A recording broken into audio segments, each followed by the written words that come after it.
ഗുരുവായൂർ ഡിലൈറ്റ്സിലേക്ക് സ്വാഗതം. ഞാൻ VP ഉണ്ണികൃഷ്ണൻ. ഗുരുവായൂരപ്പ ഭക്തരായ എല്ലാവരുടെയും വീടുകളിൽ ഗുരുവായൂരപ്പൻ്റെ ഒരു ചിത്രമോ ഗുരുവായൂരപ്പൻ്റെ ഒരു പ്രതിമയോ ഗുരുവായൂരപ്പനെ സംബന്ധിച്ചൊരു ശില്പമോ എന്തെങ്കിലും ഗുരുവായൂരിൻ്റെ ഒരു അടയാളമായിട്ടുണ്ടാകും. ശരിക്ക് നമ്മൾ ആലോചിച്ചിട്ടുണ്ടോ, ഈ ഗുരുവായൂരപ്പൻ്റെ ചിത്രം എന്ന് മുതലാണ് നമ്മൾ വീടുകളിൽ വയ്ക്കാൻ തുടങ്ങിയത്, അല്ലെങ്കിൽ എന്ന് മുതലാണ് നമ്മൾ ഗുരുവായൂരപ്പൻ്റെ ചിത്രങ്ങൾ കാണാൻ തുടങ്ങിയത്? ശരിക്കും ദേവീ ദേവന്മാരുടെ ചിത്രങ്ങൾ നമ്മൾ കാണാൻ തുടങ്ങിയത് സാക്ഷാൽ രാജാ രവിവർമ്മ എന്ന അതിപ്രശസ്തനായ കേരളീയ ചിത്രകാരൻ രാജാ രവിവർമ്മയ്ക്ക് ശേഷമാണ്. അദ്ദേഹമാണ് നമുക്ക് ഇത്തരത്തിൽ ദേവീ ദേവന്മാരുടെ മനോഹരമായ രൂപങ്ങൾ നമുക്ക് ചിത്രരൂപത്തിൽ ലഭ്യമാക്കാൻ പ്രധാന കാരണമായി തീർന്നത് രാജാ രവിവർമ്മ എന്ന മഹാനായ കലാകാരനാണ്. അദ്ദേഹം ലോനാവാല എന്ന സ്ഥലത്ത് ഒരു പ്രസ് ആരംഭിക്കുകയും വലിയ തുക മുടക്കിയിട്ട് ജർമ്മനിയിൽ നിന്ന് സാങ്കേതിക വിദഗ്ധന്മാരെ കൊണ്ടുവന്നിട്ട് അവിടെ ഒരു പ്രിന്റിംഗ് പ്രസ് ആരംഭിക്കുകയും ആ നിലയ്ക്ക് അദ്ദേഹം വരച്ച ചിത്രങ്ങളിൽ ലിത്തോ പ്രിന്റിംഗ് എന്ന പേരിൽ അദ്ദേഹം ചിത്രമാക്കി മാറ്റുകയും അത് ധാരാളമായിട്ട് പ്രചരിക്കുകയും ചെയ്തു. അക്കാലത്ത് വളരെ സാധാരണമായിട്ട് പ്രചരിക്കുകയും ചെയ്തതാണ്. ഏതാണ്ട് 19-ാം നൂറ്റാണ്ടിലാണ് അത്തരത്തിലുള്ള 19-ാം നൂറ്റാണ്ടിൻ്റെ ഒടുവിലാണ് അദ്ദേഹത്തിൻ്റെ ഭാഗത്തു നിന്ന് അത്തരത്തിലൊരു ചിത്രരചനാ സമ്പ്രദായം വന്നത്. അതിനുശേഷമാണ് നമ്മൾ സാരി ഉടുത്ത ദേവിമാരെയൊക്കെ കണ്ടു തുടങ്ങിയത്. സരസ്വതി, ലക്ഷ്മി തുടങ്ങിയ ദേവിമാരെ സാരി ഉടുത്ത് കണ്ടു തുടങ്ങിയത്. ആ ഒരു ചിത്ര പാരമ്പര്യത്തിൻ്റെ തുടർച്ചയായിട്ടാണ് ഗുരുവായൂരപ്പൻ്റെ ചിത്രങ്ങളും നമുക്ക് ലഭിക്കാൻ തുടങ്ങിയത്. ശരിക്കും ഗുരുവായൂരപ്പൻ്റെ ചതുർബാഹുവായിട്ടുള്ള ശംഖചക്ര ഗദാപത്മധാരിയായിട്ടുള്ള ഗുരുവായൂരപ്പൻ്റെ ധ്യാന ശ്ലോകത്തോടു കൂടി നമ്മൾ ഇന്ന് കാണുന്ന വിധത്തിലുള്ള ചിത്രം യഥാർത്ഥത്തിൽ ആദ്യമായി ചിത്രീകരിച്ചത് ചുമർചിത്ര കലാചാരനായിരുന്ന പുലാക്കാട്ട് രാമൻ നായർ എന്ന് പറയുന്ന വ്യക്തിയായിരുന്നു.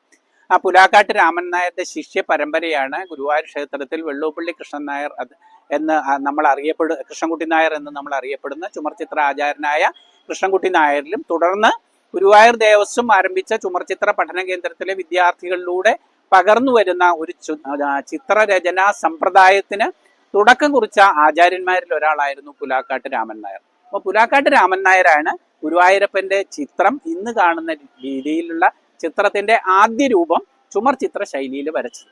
അതിനുശേഷം ഗുരുവായൂരപ്പന്റെ ചിത്രം വരച്ചത് അദ്ദേഹത്തിന്റെ ശിഷ്യനായിട്ടുള്ള N ശ്രീനിവാസയ്യർ എന്ന് പറയുന്ന ഗുരുവായൂർ സ്വദേശിയായിട്ടുള്ള ഈ രാമൻ നായരുടെ തന്നെ ശിഷ്യനായിട്ടുള്ള ഒരാളാണ്. പുലാക്കാട്ട് രാമൻ നായരുടെ ശിഷ്യനായിട്ടുള്ള N ശ്രീനിവാസയ്യരാണ് ആദ്യമായിട്ട് പിന്നീട് ഈ തരത്തിൽ ഗുരുവായൂരപ്പന്റെ ചിത്രം വരയ്ക്കാൻ തുടങ്ങിയത്. ഗുരുവായൂരപ്പന്റെ ചിത്രം 1924 N ശ്രീനിവാസയ്യർ ആദ്യമായിട്ട് ചിത്രം വരയ്ക്കുന്നത്. അത് ഇന്ന് നമ്മൾ കാണുന്ന വിധത്തിൽ ശംഖചക്ര ഗദാപത്മധാരിയായിട്ട് വനമാല ധരിച്ചിട്ടുള്ള ഗുരുവായൂരപ്പന്റെ ചിത്രമാണ്. പീതാംബരം കരവിരാജിത ശംഖചക്ര കൗമോദകി എന്ന് തുടങ്ങുന്ന ശ്ലോകവും, അതേപോലെ മിന്നും പൊന്നിൻ കിരീടം, സൂര്യസ്പർദ്ധ കിരീടം എന്ന് പറയുന്ന നാരായണീയത്തിലെ ശ്ലോകത്തിന്റെ മലയാളമാണ് മിന്നും പൊന്നിൻ കിരീടം. ആ സൂര്യസ്പർദ്ധ കിരീടവും പീതാംബരം കരവിരാജിത ശംഖചക്രം എന്ന് പറയുന്ന ധ്യാന ശ്ലോകത്തെ അടിസ്ഥാനപ്പെടുത്തിയിട്ടാണ് പുലാക്കാട്ട് രാമൻ നായർ ചിത്രം വരച്ചത്, ശ്രീനിവാസയ്യർ ചിത്രം വരച്ചത്. ആ ശ്രീനിവാസയ്യരുടെ ചിത്രങ്ങൾ ദീർഘകാലം കുറേ അധിക കാലം പ്രചരിച്ചിരുന്നു. അതിനുശേഷമാണ് ശ്രീനിവാസയ്യരുടെ 2 മക്കളായിട്ടുള്ള S സീതാറാം, S കൃഷ്ണൻ എന്നിവരാണ് വളരെ വ്യാപകമായിട്ട് 1950-കളിൽ എത്തുമ്പോൾ ഈ ചിത്രം ധാരാളമായിട്ട് വരച്ചു തുടങ്ങി. ആ ചിത്രങ്ങൾ ആദ്യമായിട്ട് പ്രിന്റ് ചെയ്ത് പ്രസിദ്ധീകരിച്ചത് ഗുരുവായൂരിലെ അക്കാലത്തെ പ്രമുഖ വ്യാപാരിയായിരുന്ന N കൃഷ്ണൻ നായരാണ്.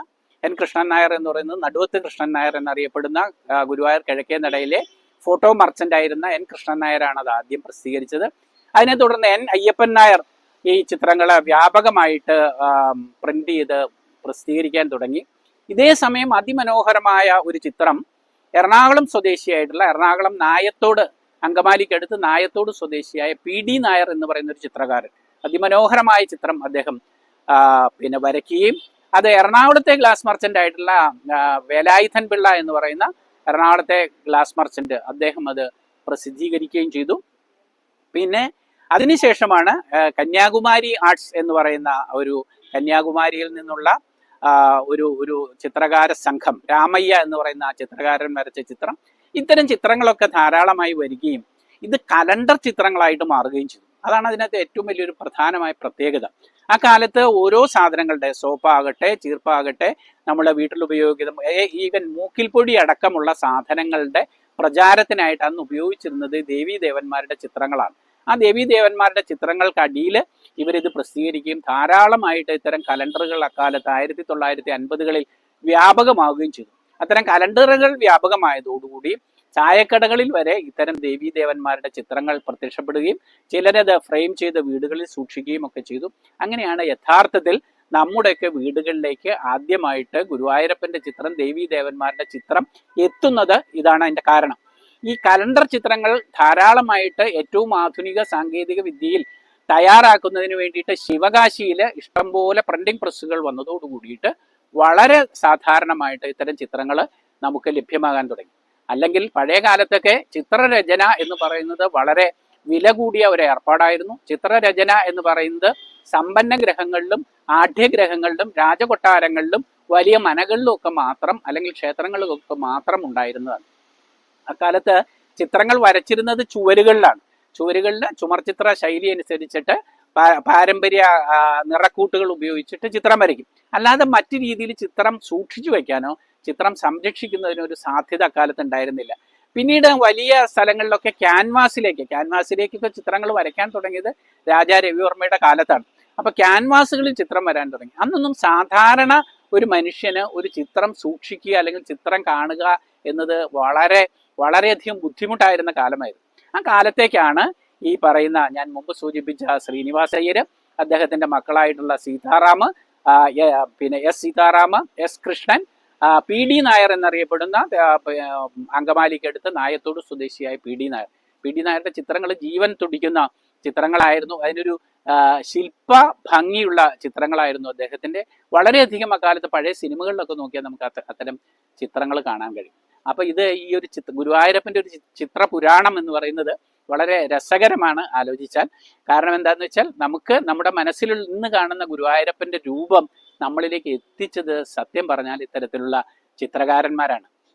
മറ്റൊരു പ്രധാനപ്പെട്ട ചിത്രത്തെ കൂടി നമുക്ക് പരിചയപ്പെടുത്തേണ്ടി വരും. ഗുരുവായൂർ ക്ഷേത്രത്തിന്റെ അകത്ത് ശ്രീകോവിലിൽ നമ്മൾ ഗുരുവായൂരപ്പനെ തൊഴുത്, ഗണപതിയെ തൊഴുത്, മേൽശാന്തിയുടെ അടുത്ത് പുഷ്പാഞ്ജലി പ്രസാദം വാങ്ങി നമ്മളങ്ങോട്ട് കടന്നു കഴിഞ്ഞാൽ ക്ഷേത്രത്തിന്റെ നേരെ പടിഞ്ഞാറ് ഭാഗത്തായിട്ട് ഒരു അനന്തശയനത്തിന്റെ ശില്പം നമുക്ക് കാണാൻ കഴിയും.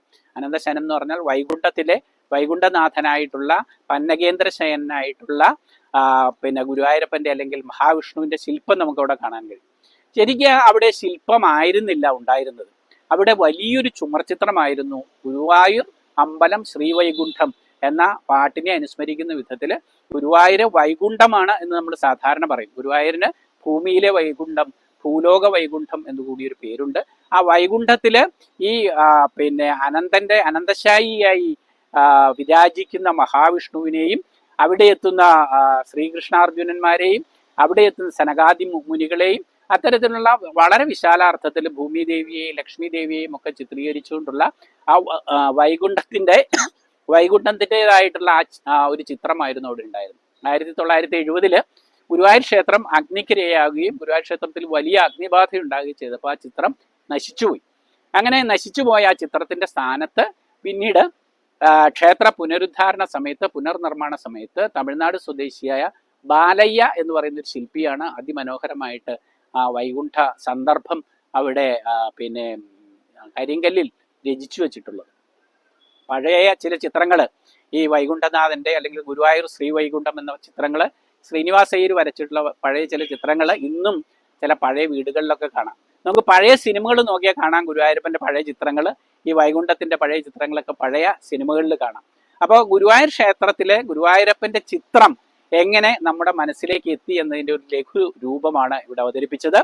എല്ലാ ഡിലൈറ്റ്സിന്റെ പ്രേക്ഷകർക്കും നന്ദി. ഇനി അടുത്തത് ഗുരുവായൂർ ക്ഷേത്രത്തിന്റെ ഉത്സവകാലമാവുകയാണ്. ഉത്സവത്തിന്റെ കൂടുതൽ വിശേഷങ്ങളുമായിട്ട് നമുക്ക് അടുത്ത ദിവസം വരാം. ഈ വീഡിയോ കാണുന്നവര്, ഇത് കേൾക്കുന്നവര് കൂടുതൽ ആളുകളിലേക്ക് ഇത് പ്രചരിപ്പിക്കാനും ഇത് സബ്സ്ക്രൈബ് ചെയ്യാനും ഈ ചാനൽ സബ്സ്ക്രൈബ് ചെയ്യാനും ഈ കൂടുതൽ ലൈക്ക് ചെയ്യാനും കമൻറ്റ് ചെയ്യാനും തയ്യാറാവണം എന്ന് മാത്രം അഭ്യർത്ഥിച്ചുകൊണ്ട് അവസാനിപ്പിക്കുന്നു. നന്ദി. കൃഷ്ണാർപ്പണം.